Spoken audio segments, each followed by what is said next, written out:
We're back with Kathleen Kennedy Townsend. Let me take issue with you a little bit. I mean, it's difficult to talk to someone about their father and say, listen, I mean, my impression of your father's different than yours, but let me go. Anybody who was shaped by the two assassinations, by the Vietnam War, and the sort of what happened after the assassination of Martin Luther King, too, he just changed. And there's a perception that it had a profound impact. And people who saw Robert Kennedy running for president in 1968 saw someone that was different. Right. He did grow, and we all grow, we would hope, as we get older and we see different experiences. What I object to often is this sense that he was one person in 1950, and another different person entirely in 1968. Because I think that there was throughout his whole life a feeling for what is right and what is wrong that he cared deeply about and wanted to make a difference on. And so I think that liberals didn't like him in the 1950s because they thought he was tough. Pro McCarthy and all that stuff.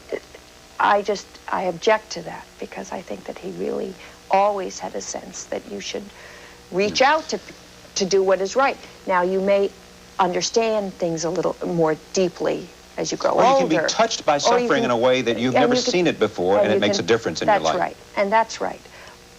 But this sense that, he's this sort of St. Paul's that was not a bolt of shining light, I disagree with. Do you think there's a danger that his memory becomes almost mythic, and that there is some danger in the reality, the measure of the man?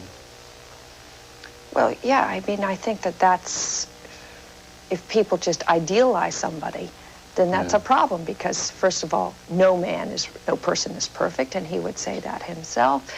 And second of all, then that person as a model becomes more difficult to imitate. You say, well, he's so special and he's so different, nobody can be like him. And I think that's wrong, because I think if we look at the issues that confront us today, what's going on in our inner cities, the fact that 50% of the children entering 9th grade don't graduate, or what was going on in the housing projects in which drugs were running rampant, and columnists can say Robert Kennedy would be there. You don't want other people to say, yes, Robert Kennedy could be there because he's special, but we're different. Mm-hmm. He is better than all of us. I don't think that's right. I think we should all say what he taught us, I think my father taught us, is that each of us should go and try to do what we can. If it's helping in the ghetto schools or helping with the housing. It's not just certain people who have been endowed with certain special qualities. And so I do think it's dangerous if people think they want to idealize them, because then it alleviates their own responsibility and our own responsibility for trying to make our own contribution. I think it was, a lot of people want to say how different life would be if Robert Kennedy had lived. But what he didn't do when John Kennedy died was saying, oh, life would be so much better if my brother were alive.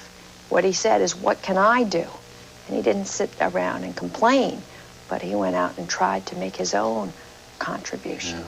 And I think that's important, because it's so easy to blame our circumstances as to why we can't do much because the right people, because Robert Kennedy is not alive.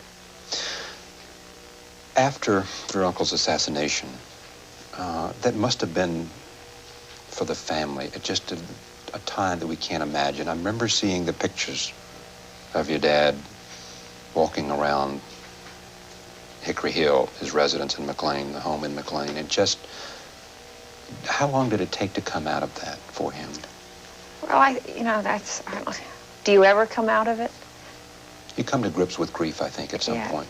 Well, maybe you do, and maybe he did. But I think, as you were saying earlier, that you carry that sadness with you, and you try to grow with it and make something out of it. I think, when Martin Luther King died, he was reading a lot of the Greek tragedy. Aeschylus, and was talking about the pain that drops drop by drop upon your heart finally brings wisdom through the awful grace of God. And I think that he took that pain and I think probably became wiser and, she would say, more empathetic. You